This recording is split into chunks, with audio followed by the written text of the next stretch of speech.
Accuracy balance credibility यो हो ABC news. म रविन्द्र पौडेल। कार्यक्रम हो अपरेसन बिग न्यूज। सत्य समाचार खोज्ने, तथ्य प्रस्तुत गर्ने र प्रस्तुतिलाई सन्तुलित बनाउने हाम्रो प्रतिज्ञा हो। यही प्रतिज्ञा पूरा गर्ने खरो प्रयास हो अपरेसन बिग न्यूज। जनसरोकारका हरेक विषयलाई हामी बिग न्यूज बनाउँछौँ र हरेक बिग न्यूजको अन्तर्कथा खोज्दै दर्शकका अगाडि अपरेसन गर्छौँ। फरक समाचार र गहिरो समाचार दिने हाम्रो प्रयास निरन्तर जारी छ।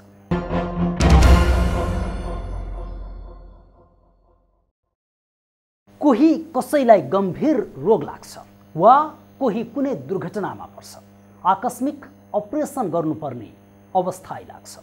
अपरेसन गर्न डाक्टर तयार पनि हुन्छन्। डाक्टरले यो ग्रुपको यति पोइन्ट रगत तत्काल जोहो गर्नु भनेर बिरामीका आफन्तलाई निर्देश गर्छन्। बिरामीका आफन्त रगतका लागि भौतारिन्छन्, ब्लड बैंक पुग्छन्। तर अचानक खबर आउँछ ब्लड बैंकमा यो ग्रुपको रगत छैन। त्यसपछि रोकिन्छ अपरेसन। उपचारका लागि पैसा जुटाउने जिम्मा बिरामीका आफन्तको हो, तर अपरेसनका लागि रगत उपलब्ध गराउने जिम्मा ब्लड बैंकको हो नि। रगत अभावकै कारण गम्भीर अपरेसनहरू समेत रोकिन्छन्। सामाजिक सञ्जालमा यो ग्रुपको रगत अभाव भयो, तत्काल सहयोग गर्ने कोही हुनुहुन्छ कि भन्दै पोस्ट गर्छन् बिरामीका आफन्त। रगतको खोजीमा भौतारिँदै गर्दा उता बिरामीको अवस्था नाजुक बन्दै जान्छ, मृत्यु समेत हुन्छ। पर्याप्त रगतको जोहो गर्न नसक्ने ब्लड बैंकले चिने जानेका मान्छे आए भने तत्काल उपलब्ध गराइहाल्छ पनि, नचिनेकालाई कुराउँछ। अर्थात् ब्लड बैंक पनि आम सर्वसाधारणका लागि सिंहदरबारको सेवा जस्तै छ। ब्लड बैंकले आफूसँग भएको रगत नबाँड्ने होइन, बाँड्छ। तर रगत सङ्कलन गर्न जाँगर चलाउँदैन। यो जाँगर नचलाउँदा रगतको अभाव हुन्छ। दर्शकवृन्द, आज हामी जीवनसँग जोडिएको रगतको अवस्था के छ देखाउँछौँ कार्यक्रम बिग न्यूजमा।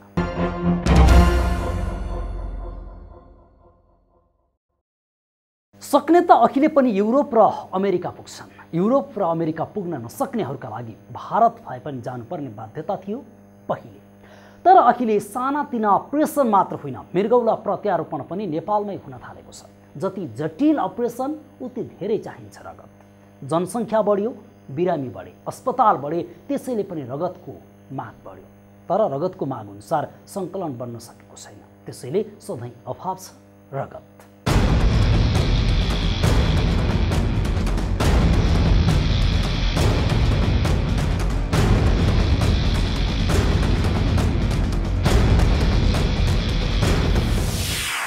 सरकारी र निजी अस्पतालको संख्या बढ्दै गएको छ।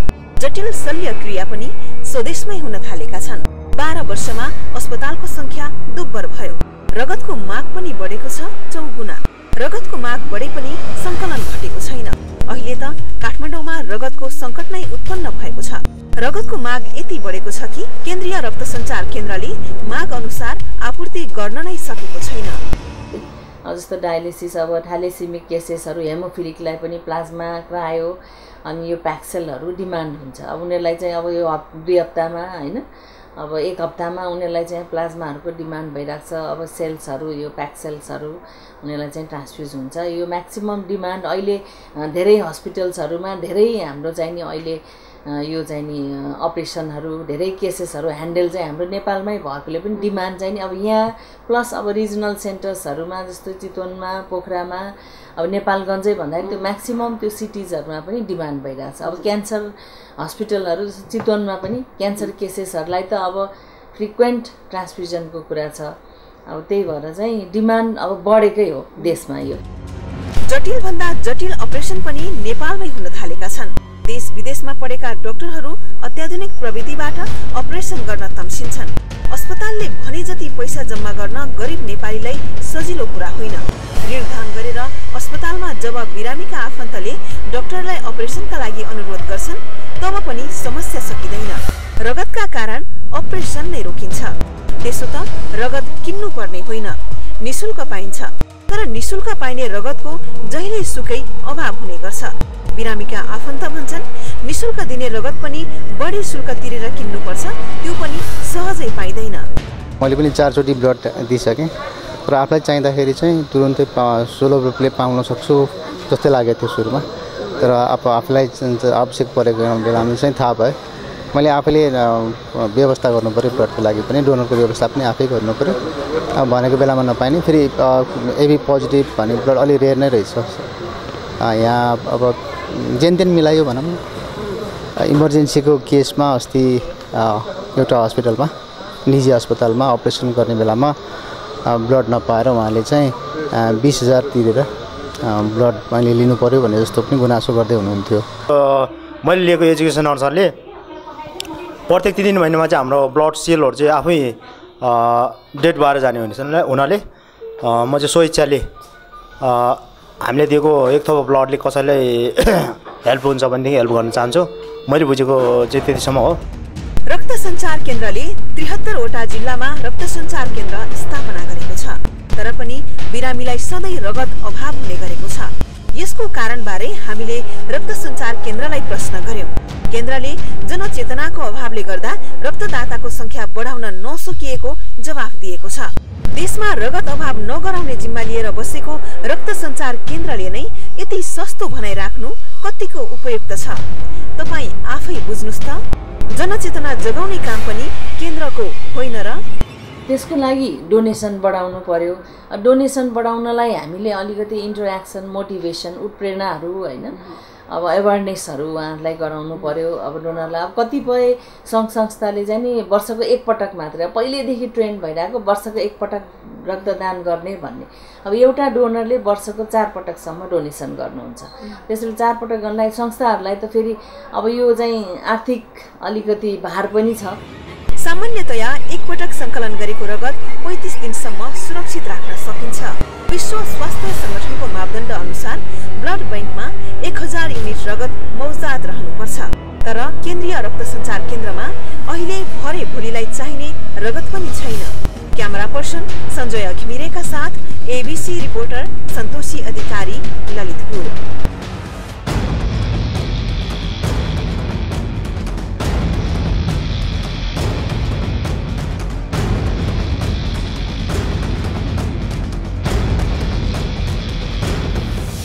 अमूल्य छ जीवन, अमूल्य छ रगत, त्यसैले त भनिन्छ रक्तदान जीवनदान। रक्तदान गर्ने काम त राम्रै हो, तर शरीरबाट एक पोका रगत निकाल्दा के होला ज्यानको भ्रम यस्तो पनि छ। त्यसैले डराउँछन् मान्छेहरू।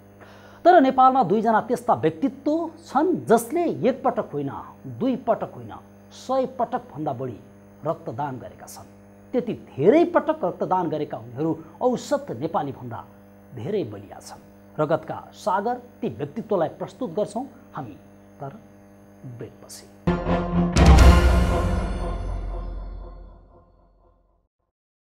शरीरबाट रगत निकाल्दा कमजोर भइन्छ, दुब्लाइन्छ भन्नेहरू धेरै छन्। त्यो भ्रम मात्र हो। कोही आफै बिरामी छ, औषधि खाइरहेको छ भने अलग कुरा हो। तर स्वस्थ मान्छेले नियमित रक्तदान गर्न सक्छ। 1-2 पटक होइन, वर्षमा 3 पटक रक्तदान गर्न सकिन्छ। एकजना यस्तै रक्तदाता छन् जसले यही काम 39 वर्षदेखि निरन्तर रूपमा गरिरहेका छन्।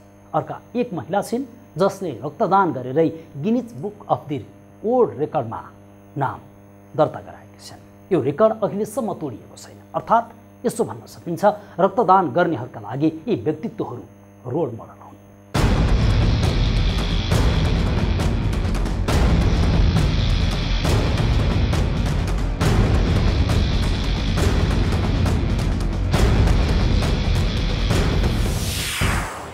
धेरैलाई भ्रम छ रक्तदान गर्दा कमजोर भइन्छ, तर यसमा कुनै सत्यता छैन। हाम्रो समाजमा यस्ता व्यक्ति पनि छन् जसले 156 पटक रक्तदान गरिसकेका छन्। कमजोर भइन्छ भनेर रक्तदान नगर्नेका लागि उदाहरण हुन् काठमाडौँ बाग बजारका प्रेम सागर कर्मचार्य। 55 वर्षीय कर्मचार्यले 16 वर्षको उमेरदेखि रक्तदान गर्न सुरु गरेका हुन्। नियमित रक्तदान गर्न थालेको 59 वर्ष बितेको छ। कर्मचार्यले अब फागुन 18 गते 157 पटक रक्तदान गर्दैछन्। तपाई आफै हेर्नुहोस् त, उनी जस्ता हट्टाकट्टा मान्छे कमै छन् हाम्रो समाजमा। कर्मचार्य भन्ने गर्छन् रक्तदान गर्दा फाइदै फाइदा छ। एकातर्फ रक्तदान गर्दा अरूको जीवन बच्न सक्छ भने अर्कातर्फ आफ्नो शरीरमा भएको पुरानो रगत निस्किएर नयाँ रगत सञ्चार हुन मद्दत मिल्दछ। म यो उमेरसम्म आउँदाखेरि अहिलेसम्म केही औषधि लिनुपर्ने अवस्था भएको छैन। अहिले त मैले अप्रत्यक्ष रूपमा रक्तदान त गरेँ, तर कसको लागि गरेँ? म आफैलाई गरेँ हो कि म आफू सेल्फ ट्रिटमेन्ट गरिरहेको हो कि भन्ने मलाई फिल भइरहेछ। त्यस कारणले यो नियमित रूपमा रक्तदान गर्ने भने हामीलाई सबभन्दा ठुलो झनै कार्डियो सम्बन्धी जुन किसिमको एट्याक हुन्छ त्यसमा चाहिँ धेरै धेरै धेरै भन्ने राहत हुन्छ। अब म 3 महिना चाहिँ बिपी चेक गर्छु, अब सधैँ नर्मल। त्यस कारणले यो रक्तदान गरेर हामी आफैलाई फाइदा हो। अरूले त जीवनदान पाउने स्वाभाविक हो भने हाम्रो शरीरमा 3-3 महिना खेर जाने रगत त्यो नियमित रूपमा दिने हो भने आफैलाई फाइदा। यसको लागि चाहिँ तपाईँको 18 वर्ष पुग्नु पर्यो। कर्मचारीले वर्षको 4 पटक रक्तदान गर्दै आएका छन्। 3-3 महिनाको अन्तरमा रक्तदान गर्दा पनि आफू निकै स्वस्थ रहेको उनको दाबी छ। बुबाको प्रेरणाले सामाजिक काममा लागेका बताउने कर्मचारीले काठमाडौँमा नेपाल स्वयंसेवी रक्तदाता समाज भनेर रक्तदाताको समूह नै बनाएका छन्। रगतको आवश्यकता पर्दा राति 12 बजे पनि अस्पताल पुग्ने कर्मचारीले संकटकालमा भने निकै शास्ति भोग्नु पर्यो। बिरामीलाई रगत दिन जाँदा सेनाले दिएको धम्कीले अहिलेसम्म पनि उनलाई झस्काइरहन्छ। बिरामीका आफन्त रक्तदानका लागि हार गुहार गरी अहिले पनि दैनिक जसो कर्मचारीको घरमा आइपुग्छन्। अब हेर्नुहोस्, ब्लड ब्याङ्क यसरी तपाईँको पोर व्यवस्थापन गर्ने हो भने अब यो तपाईँको चाहिँ पूर्ण रूपमा ड्राई रन हुन्छ। स्वयंसेवी रक्तदाता हैरानी हुन्छ, हामी जस्ता भोलिन्टियरहरू थप हैरानीमा पर्छौँ र पीडित पक्ष झन् मारमा पर्छन्। यो हेर्ने को त, यो गर्ने को त, यसको समन्वय गर्ने निकाय कहाँ छ त? तपाईँहरू हो कि न हो? अनि खोइ त तपाईँहरूको व्यवस्थापन कहाँ छ? तपाईँहरूको व्यवस्थापन यी कुराहरू बारम्बार उठाउन अहिले पूर्ण त ड्राई रन भयो। 4 वर्ष अगाडि मैले बोलेको कुरा अहिले यथार्थ रूपमा धरातलमा आएको अवस्था छ। सम्बन्धित निकायले ब्लड नपाएर छटपटिरहेको अवस्था छ। कहीँ कतै नपाउँदाखेरि हाम्रो च्यानलमा हाम्रो चेनमा ठोकिँदाखेरि हामीले उनीहरूलाई दिनरात नबनिकन अहिलेसम्म साथीभाइहरूको साथ सहयोग र हाम्रो जुन किसिमको चाहिँ नेटवर्क छ राष्ट्र सञ्जाल त्यहाँबाट चाहिँ अहिले सेवा दिइरहेको अवस्था छ। मानिसको शरीरमा हरेक 120 दिनमा नयाँ रगत पलाउँछ। सामान्यतया 17 वर्ष उमेर पूरा भई 60 वर्ष उमेरसम्मका महिला वा पुरुषले रक्तदान गर्न सक्छन्। तर रक्तदान गर्नेको तौल 45 केजी भन्दा बढी हुनै पर्छ। कुनै रोग नलागेका र औषधि खाइरहेको अवस्थामा बाहेकका पुरुषले वर्षको 4 पटक 3-3 महिनामा र महिलाले वर्षको 2 पटक रक्तदान गर्न सक्छन्। पुरुषको तुलनामा रक्तदान गर्ने महिलाको संख्या ज्यादै कम छ। एक अध्ययन अनुसार रक्तदाता मध्ये 93% पुरुष छन् भने 7% मात्र महिलाहरू रहेका छन्। 52 वर्षीय नीता घिरुइया एक मात्र यस्ती महिला हुन् जसले 144औं पटक रक्तदान गरिसकेकी छिन्। त्यति मात्र होइन, विश्वमै पहिलो महिला रक्तदातामा गिनिज बुक अफ वर्ल्ड रेकर्डमा उनले आफ्नो नाम समेत लेखाइसकेकी छन्। 1000 भन्दा बढी कदरपत्र र अवार्ड उनको घरभरि नै सजिएका छन्। सानो उमेरमा आफ्नो छिमेकमा भएको एक घटनाबाट विक्षिप्त बनेकी उनले रक्तदान गर्न उत्प्रेरणा मिलेको स्मरण गर्छिन्। सानो एउटा घटना घटेको थियो। अब माइती नै भन्नु पर्यो, त्यतिखेर त बिहे त भएको थिएन। एङ्गालमा मेरो माइती घर थियो मेरो, अनि त्यहाँ हामी गुवाई खेलिरहेको थियो कि।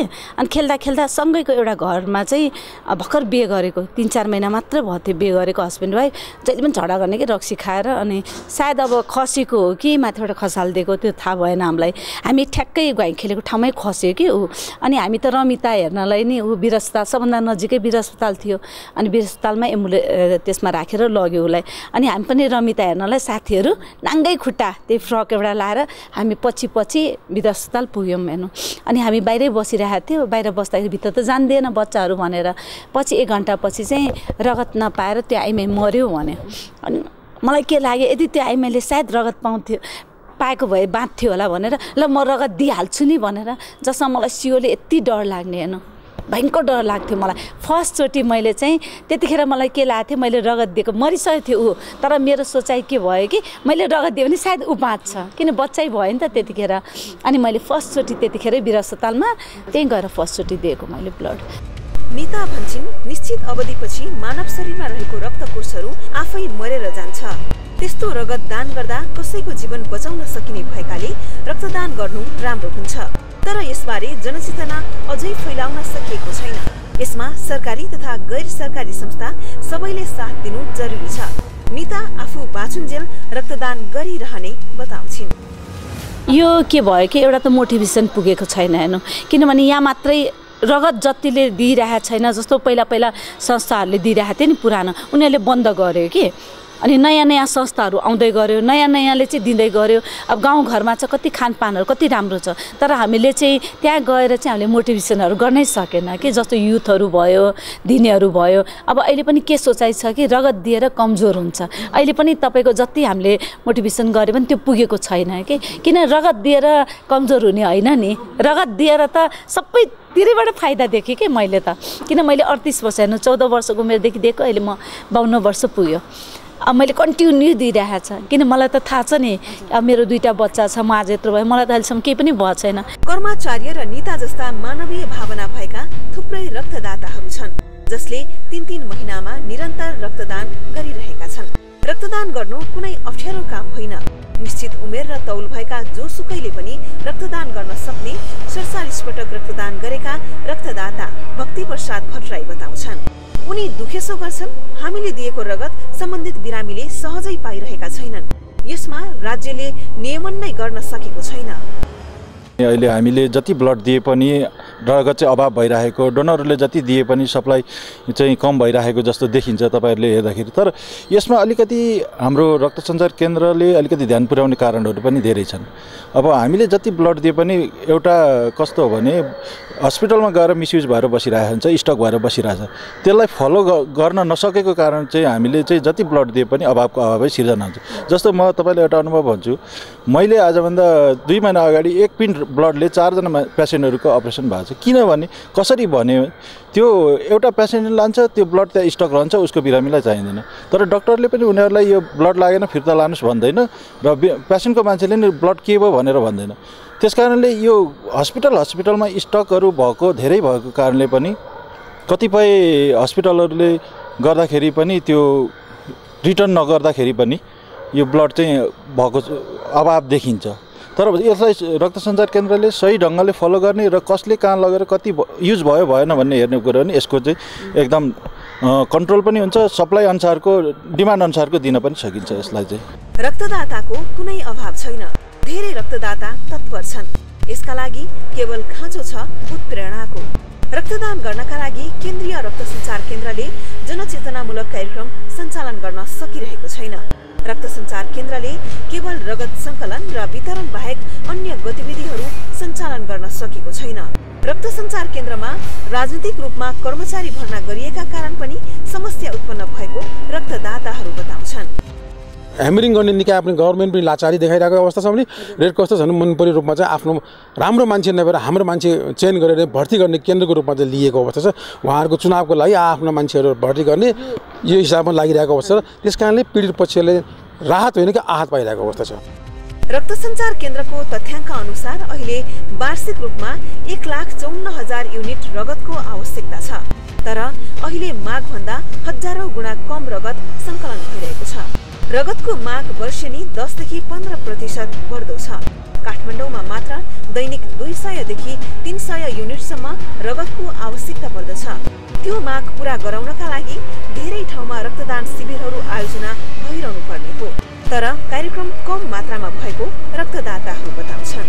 क्यामेरा पर्सन सञ्जय घिमिरेका साथ एबीसी रिपोर्टर सन्तोषी अधिकारी, काठमाडौँ।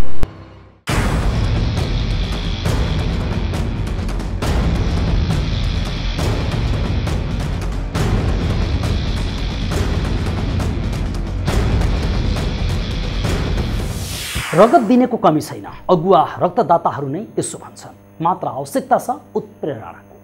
रक्त सञ्चार केन्द्रले रक्तदानका लागि नागरिकलाई उत्प्रेरित गर्नुपर्ने हो, तर निधाएको छ रक्त सञ्चार केन्द्र। रगतको अभावमा अपरेसन समेत रोकिएका छन्। बिरामीका आफन्तहरू रगत खोज्दै तनावमा छन्। यस्तो बेला त रक्त सञ्चार केन्द्रले खुला आह्वान गरेर रगत सङ्कलन गर्नुपर्ने हो। तर रगत अभाव हुन नदिन कुनै योजना छैन रक्त सञ्चार केन्द्रसँग। रिपोर्ट सहित आउनेछौँ एकैछिनको ब्रेकपछि।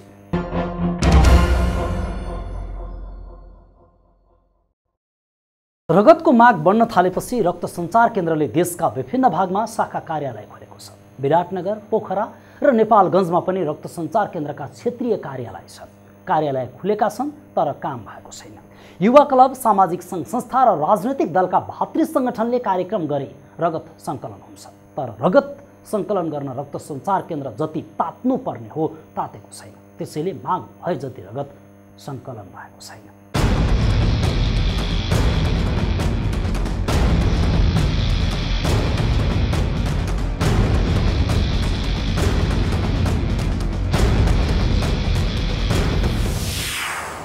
राजधानीमा वर्षेनी नयाँ अस्पतालहरू खुल्दैछन्। अस्पतालमा बिरामीको चाप पनि उत्तिकै बढेको बढै छ। अहिले जटिल अपरेसन स्वदेशमै हुन्छ, जसका लागि धेरै रगतको आवश्यकता पर्दछ। अधिक रगतको आवश्यकता पर्ने मुटु मस्तिष्कको अपरेसन नेपालमै हुन थालेपछि रगतको माग पनि बढेको हो। अपरेसन गर्दा मात्र पनि होइन, दुर्घटना, प्रसुति र यस्तै अन्य अवस्थाका बिरामीलाई समेत रगतको माग उत्तिकै बढ्दो छ। यस्तो बेला धेरै रगतको आवश्यकता पर्दछ। मृगौलाको डायलासिस गर्दा हेमोफिलिया, एनिमिया जस्ता बिरामीका लागि पनि अधिक रगतको आवश्यकता पर्दछ। रक्तदान गरेर रगत हामी स्टोर गर्छौँ, तर त्यो स्टोर रगतलाई हामीले सप्लाई गर्ने हो। तर कहिलेकाहीँ भन्ने बित्तिकै नपाउनेहरू पनि, जस्तो पिआरपी, यो प्लेटलेट कन्सन्ट्रेट भनेको हामीले बनाएर पनि धेरै बनाएर राख्न पनि नमिल्ने थियो। हामीले चाहिँ 72 आवर्स मात्रै स्टोर 3 दिन मात्रै हामीले स्टोर गर्न मिल्छ। अनि त्यसलाई चाहिँ नि अब तत्कालै दिनलाई चाहिँ गाह्रो हुन्छ। अब कति स्टक छ, स्टकको आधारमा हुन्छ। फेरि कहिलेकाहीँ चाहिँ अब नेगेटिभ ग्रुप भन्छ, नेगेटिभ ग्रुपको कुरा भयो, जस्तो प्याक्सेलको फ्रेस ब्लड भनेर भन्छ होइन। अब प्याक्सेल पनि स्टकमा हुनु पर्यो। अब स्टकमा भएको बेलामा त सजिलैसँग पाउँछ, नभएको बेलामा चाहिँ हामी अब रिप्लेस दिने अथवा एउटा दिने अनि एउटा चाहिँ रिप्लेसबाट दिने भनेर त्यो त्यस्तो किसिमले म्यानेज गर्नुपर्छ। अब मेन कुरा चाहिँ अहिले डिमान्ड नै बढी छ। अब हस्पिटलबाट म्याक्सिमम डिमान्ड छ, जस्तो डायलिसिस केसेसहरूलाई, क्यान्सर पेसेन्टहरूलाई, हार्ट केसेसहरूलाई, अब अहिले अर्गान ट्रान्सप्लान्ट भनेछ, लिभर ट्रान्सप्लान्ट केसेसहरूमा पनि एउटा बिरामीलाई नै अस्तिको एउटा लिभर ट्रान्सप्लान्टमा 74 युनिट त उसैलाई चाहिँ युज भयो। अनि त्यसैले डिमान्ड नै बढिरहेछ। रगतको माग बढ्न थालेपछि रक्त सञ्चार केन्द्रले पनि देशका 73 वटा जिल्लामा शाखा कार्यालय खोलेको छ। यसैगरी रक्तदान र रक्तदाता उत्प्रेरणात्मक कार्यक्रममा थुप्रै सङ्घ-संस्था संलग्न हुँदै आएका छन्। रक्तदाताहरूले निशुल्क दिएको रगतको अत्यन्त महँगो मूल्यमा किन्नुपर्ने बाध्यता रहेको रक्तदाताहरू बताउँछन्। ह्यामरिङ गर्ने निकाय पनि गभर्मेन्ट पनि लाचारी देखाइरहेको अवस्था छ भने रेड क्रस त झन् मनपरी रूपमा चाहिँ आफ्नो राम्रो मान्छे नभएर हाम्रो मान्छे चयन गरेर भर्ती गर्ने केन्द्रको रूपमा चाहिँ लिएको अवस्था छ। उहाँहरूको चुनावको लागि आफ्नो मान्छेहरू भर्ती गर्ने यो हिसाबमा लागिरहेको अवस्था छ। त्यस कारणले पीडित पक्षले राहत होइन कि आहत पाइरहेको अवस्था छ। अब सरकारले नियन्त्रण गर्ने कुराहरू त अब सरकारबाट आफ्नो उसमा छँदैछ, तर यसमा सबभन्दा ध्यान दिनुपर्ने कुरो चाहिँ रक्त सञ्चार केन्द्रले नै हुन्छ। सरकारमाथि सरकारलाई भनेर यो कुरो किन उस एकदम इन्डिपेन्डेन्ट संस्था हो, उसलाई सरकारले कुनै केही पनि गरेन भन्ने कुरा उसको आफ्नो स्वायत्त संस्थाले चलिरहेको छ भने आज सरकारले उ गरेर हुँदैन। तर यसमा चाहिँ रक्त सञ्चार केन्द्रले नै आफै गरेर हस्पिटलको हरेक रक्त सञ्चार त्यो रक्त राख्ने केन्द्रहरूलाई चाहिँ समायोजन गरेर उनीहरूलाई कोअर्डिनेसन गरेर कसरी यो ब्लडलाई चाहिँ फिर्ता ल्याउन सकिन्छ र बिरामीको मान्छेहरूलाई चाहिँ कसरी जनचेतना दिन सकिन्छ, यो ब्लड फिर्ता हुन्छ, तपाईँहरूको पैसा पनि फिर्ता हुन्छ, त आर्थिक भार पनि पर्दैन भनेर चाहिँ यो अवेरनेस कार्यक्रम चाहिँ एउटा चलाउन जरुरी छ रक्त सञ्चार केन्द्रले।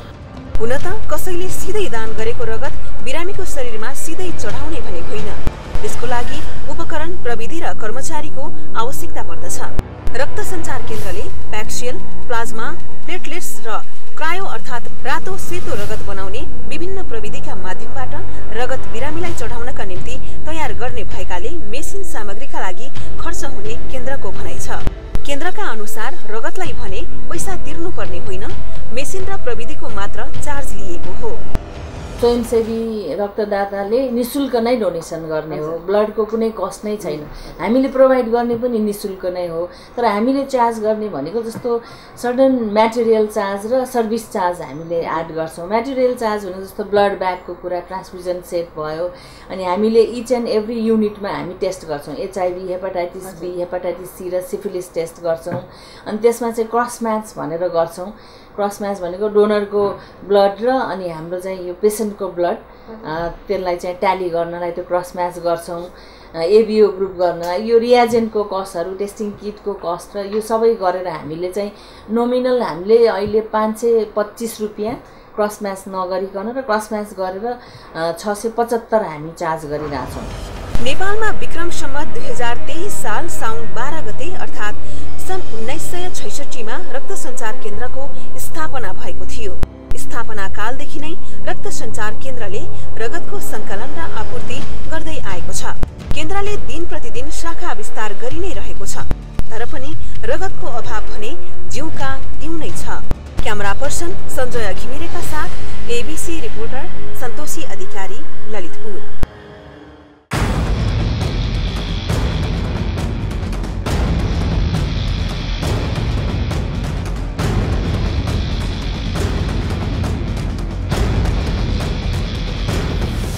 रक्तदान जीवनदान हो। अब रक्तदान गर्न खोज्नेहरूको कमी छैन, तर रक्तदाताहरूलाई अवसर दिने काम रक्त सञ्चार केन्द्रले गर्न सकेको छैन।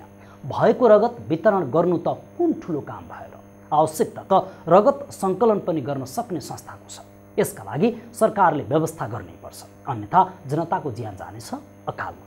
अपरेसन आज सकिन्छ, भोलि अर्को बिग न्युजको अपरेसन गर्नेछौँ। गाउँ सहर दुनियाँ बिउसाउने हाम्रो अभियान जारी छ। तपाईँ एबीसी न्युज हेर्दै गर्नुहोला। नमस्ते।